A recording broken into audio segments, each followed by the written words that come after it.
The summit chamber hummed with tension. The automatic translation system hung in the air, ready to speak for each delegate. But when the Vorn commander finished his remarks, the machine lied.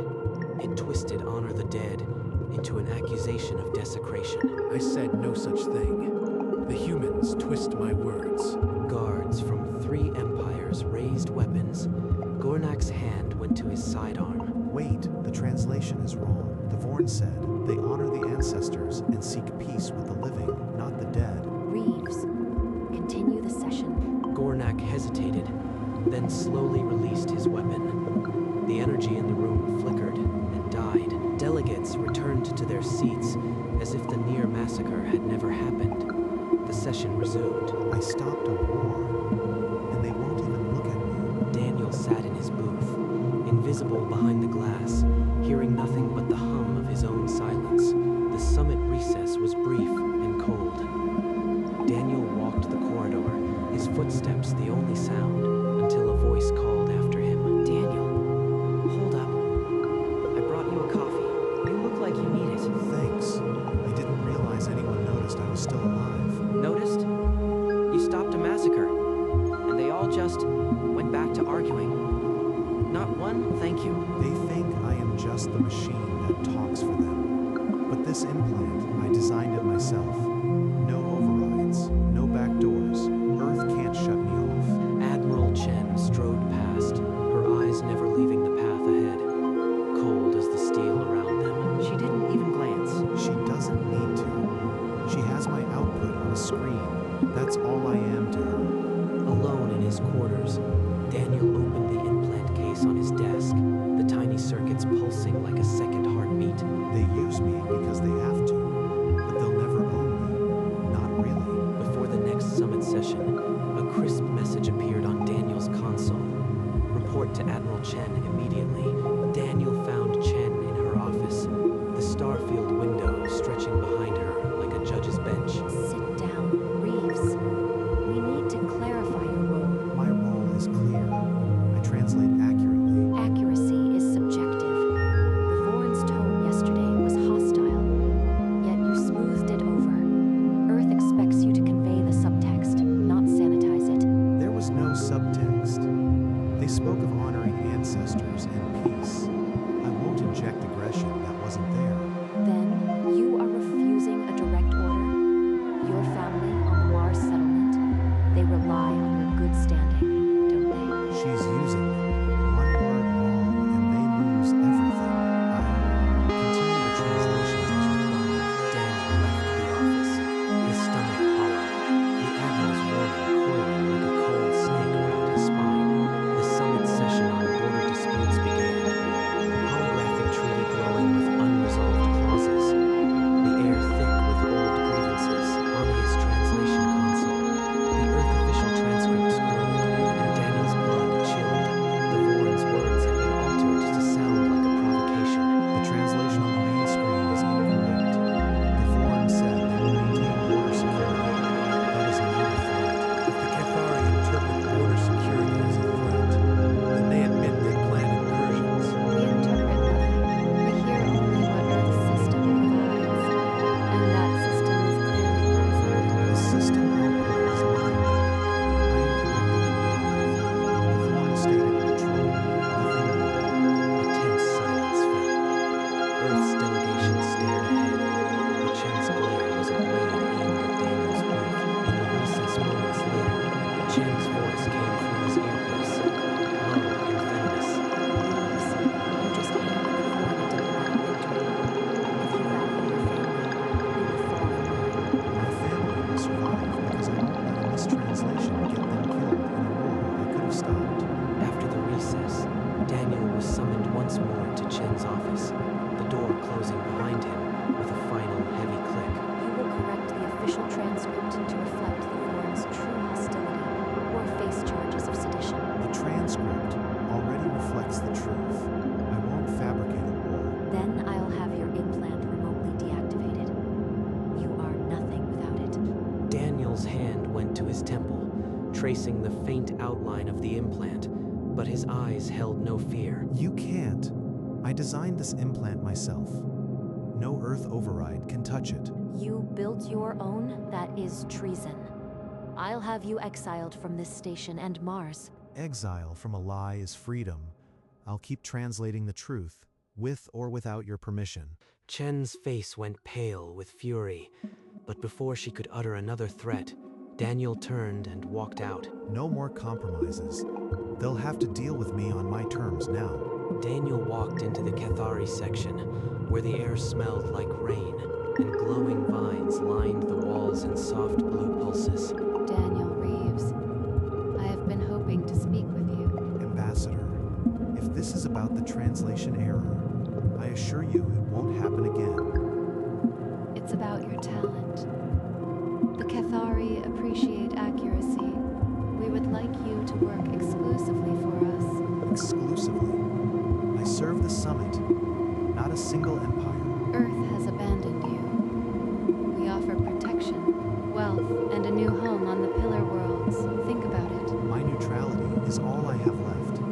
I won't trade it. Then, I hope your neutrality keeps you safe when the summit fails. My offer stands. She glided away, leaving behind the faint scent of alien blossoms and a heavier weight in Daniel's chest. One offer, and it's already a weight.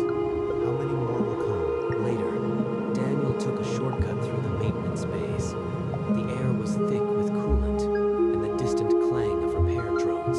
Human translator. You walk alone now.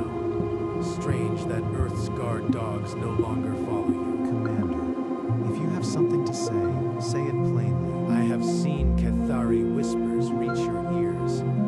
If your tongue ever favors them, you will lose it. Permanently. I translate truth, nothing more. If you try to cut my tongue, you'll only hear silence at the summit. Is that what you want?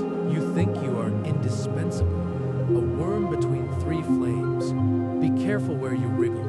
I am what I am. If the flames go out because of a single worm, maybe the fire was never that strong. Gornak's growl was low and feral. For a moment, his hand twitched toward his weapon. Then, with a snarl, he turned and stormed away. He's scared, not of me, of what happens if the translation fails. They all are. He walked on, the weight of two empires now pressing down, but his resolve harder than before. He found himself drawn to the Syndic observation lounge, where the stars were cold and the silence was colder. Daniel Reeves, I wondered when you would arrive. The Syndic Compact has been analyzing your work. Director, if you are here to make an offer, I've already had two today. Our offer is logic, not sentiment. A permanent research position. Your implant could revolutionize interspecies communication. And in return, I lose my neutrality. I become a tool for the Syndic databots. She extended a slim metal card, its surface etched with shifting coordinates. This card leads to a place where truth is stored, not sold. But if you refuse, the summit may learn Earth's next planned manipulation before you can stop. You are blackmailing me with prevention. That's a new one. Fine, I'll take your card. Good. Use it wisely. The Syndic are not your enemy unless you make us one. 3 empires, 3 offers, and a data card that might burn them all. What have I become? Back in his quarters, Daniel slotted the Syndic card into his console. The screen flared to life, asking nothing, giving everything. Encryption shattered like glass under pressure. A hidden database bloomed. Translation logs, timestamps, user IDs. The logs revealed Earth's tampering. Yes, but also Cathari, Void, and Syndic alterations, all twisting meanings for advantage. One entry showed a Void threat, softened by Cathari. Another, a Syndic promise twisted by Earth, all for political gain. Every empire, every faction, they've all been lying through their translations. All except one. He cross-checked his own implant logs. Untouched, uncolored, the only pure voice in a den of forgeries. I am the only honest broker left, and that makes me the most dangerous person at this summit. The data card's coordinates still flickered, but Daniel no longer needed them. truth on his own. No more being used, no more threats. It's time they need me more than I need their lies. He powered down the console and sat in the dark, letting the silence fill with the shape of a new plan. The summit reconvened in a fragile calm, but every delegate knew the auxiliary translation grid was a weapon, aimed at the heart of the talks. The auxiliary screen flashed a single line in perfect Vorn script. "We will reduce your sacred worlds to ash." I spoke of patrols and respect for sites. That machine lies, and someone will answer for it. Cathari guards snapped to attention, weapons raised. Vorn bodyguards answered in kind, and for a breathless instant, the chamber teetered on slaughter. Stand down. The Vorn said they honor holy places. The translation is sabotage, and I will not be its puppet. His finger hovered over the stop button, then pressed it. The translation grid went silent. I will translate nothing more until every empire agrees to full transparency, immediate disarmament talks, and an end to backroom deals. The chamber fell into a vacuum of silence. Delegates stared at the darkened booth, as if gravity itself had reversed. Chen's mask finally cracked, her expression a mixture of fury and dawning horror. Now they understand. Without me, there is no summit, only a room full of weapons waiting for a lie to spark the war. Desperate to salvage the summit, the diplomats activated their own neural translators, crude devices never built for nuance. We propose a mutual withdrawal and joint observation of the border regions. Let us step back from the edge. The Vorn translator rendered her proposal as a demand for unrestricted patrol access and a challenge to their sovereignty. You dare claim dominion over our ancestral holdings. The Vorn do not yield to veiled conquest. The chamber dissolved into a storm of accusations, every translator feeding the fire with its own poison. Incoming transmission from the neutral monitoring network. Vorn and Cathari battle groups closing to engagement range. Syndic defense net activating. Stand by. This is madness. We need the translator. Someone bring Reeves back now. Tick, tock. They're realizing it now. Without the truth, they are deaf and blind. Only I can give them back their ears. Around him, the summit crumbled. Desperation turned to pleas, but no one could hear through the noise. Soon, they'll have no choice but to accept my terms. Then the real negotiation begins. On the main display, fleet markers converged. Daniel rose from his booth and walked out, no one stopping him. They were too busy panicking. In the shuttle bay, he climbed into a diplomatic courier and powered up the comms. The stars outside, trembling with the light of charging weapons. A stray Cathari patrol shot, meant as a warning, clipped a Vorn frigate's wing. Explosions bloomed in the void, alarms shrieked.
language again.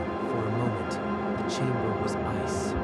Then, one by one, each delegate bowed their head in silent assent. Daniel walked to his booth, no longer a tool, but the weaver of peace. They begged, now they'll listen. The booth powered on, Daniel's implant syncing with the chamber grid.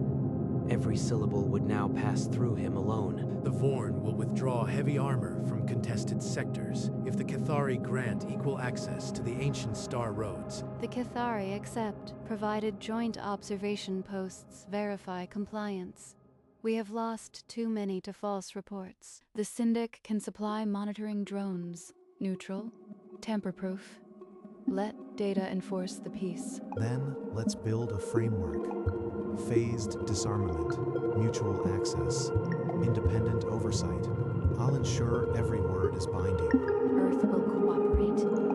We have no other choice now. The holographic treaty shimmered, new clauses materializing in 4 scripts. Troop withdrawals, observation zones, arms limits. They're actually agreeing. For the first time, the words match the truth. The first agreements were signed onto the temporary record, a foundation of trust built on Daniel's unyielding accuracy. One step, but now they've seen that peace is possible, and it has my voice. Late in the station's night cycle, Daniel's console pinged, a silent alarm near the Cathari residential wing. Unauthorized access, Cathari corridor. No patrol notification. Someone's moving in the dark. He cross-referenced maintenance logs and found a stolen Syndic engineering badge, its path leading directly toward Ambassador Liss's quarters. Director Valero, one of your engineers, is planting a charge near the Cathari delegation. I am sending coordinates now. Understood. The compact does not tolerate rogue action. I will handle this personally. Within minutes, Syndic security seized the operative mid-plant. The device was neutralized, the conspirator dragged before the summit. This faction acted without authorization. The perpetrator will face Syndic justice. The peace stands. Daniel Reeves saw what our own security missed. We owe him our lives again. Even the Vorn acknowledge it. You are more than a worm, Translator. They're starting to see the truth. I am not their enemy. I am their only chance. Daniel's personal slate blinked with an encrypted burst from Earth's command channel. Priority Alpha, eyes only. He broke the encryption in seconds. Chen's voice, a covert extraction team to seize him during the next recess. She never stopped. She'd rather kidnap me than accept the truth. Daniel patched the recording into the summit's main speakers. Chen's cold command echoed through the chamber. This is a fabrication. A rogue AI manipulating data. I gave no such order. But Earth's own security officers, stationed per the new peace protocol, moved toward her. Ensign Park stepped forward, voice trembling but clear, his hands steady at his sides. Earth disavows Admiral Chen's actions. She acted alone. We are here for peace, not for abduction. The alien delegates exchanged glances, then nodded slowly, one after another, acknowledging the last shadow had been removed. Now the summit is truly free. Now we can build the peace without lies. The summit chamber filled for the final session, the air no longer crackling with hostility, but with the electric hum of imminent history. Let the treaty include verification. Protocol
first true peace forged without deception. The Cathari sing of this day. Let the stars remember what we have done here, and let silence fall on war. The Syndic record this moment as the beginning of a new dataset, one of harmony, where every variable aligns. Earth signs in hope, not fear. We owe this peace to your truth, Daniel Reeves. I translate the final seal. Let all peoples know that this peace is unbreakable, written in truth and witnessed by every soul in this galaxy. The broadcast swept across the galaxy. Every colony, every ship, every world saw the treaty bloom into law. 3 empires, who once begged for his mercy, now stood united by his word. Their fleets dark, their enmity extinguished.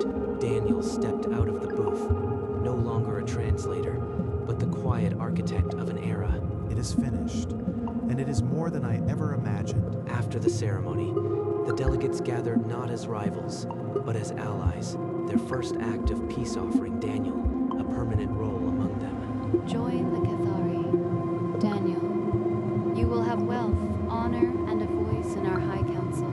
The Vorn could use a truth speaker. You would be protected and honored among warriors.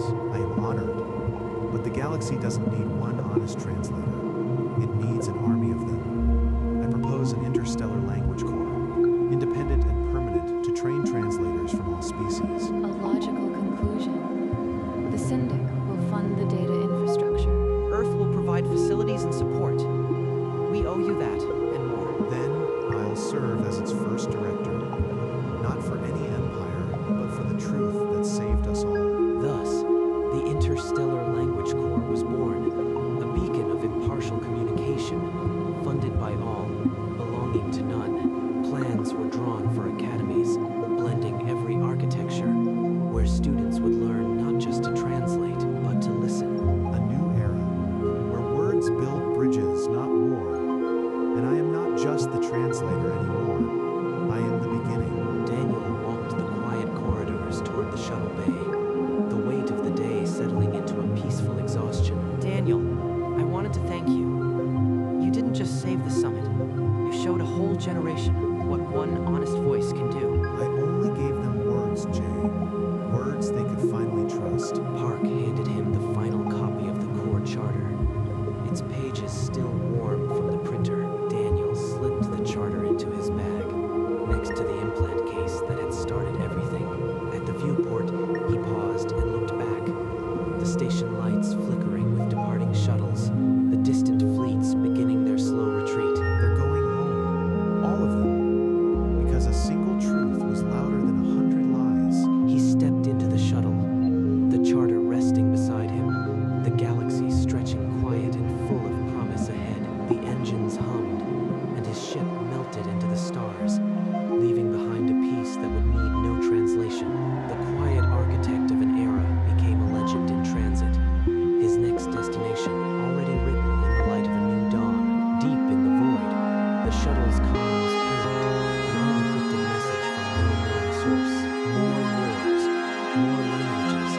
The galaxy is vast, but one word can end them all. An anonymous voice from the dark. Already the galaxy seeks the first word of the new language. Peace. Peace in any tongue still sounds the same. He input the coordinates for the first academy, a pinprick of light on the edge of known space. The shuttle hummed as the hyperdrive spooled, stars stretching into infinite minds. His hand rested on the charter. The name of a new era pressed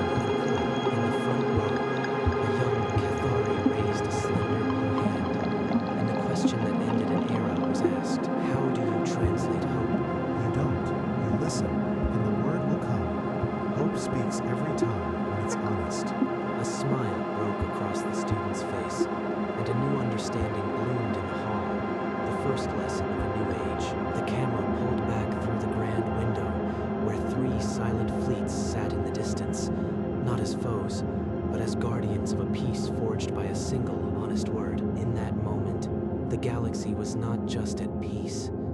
It was, for the first time, truly listening. And the first word of that new language was hope.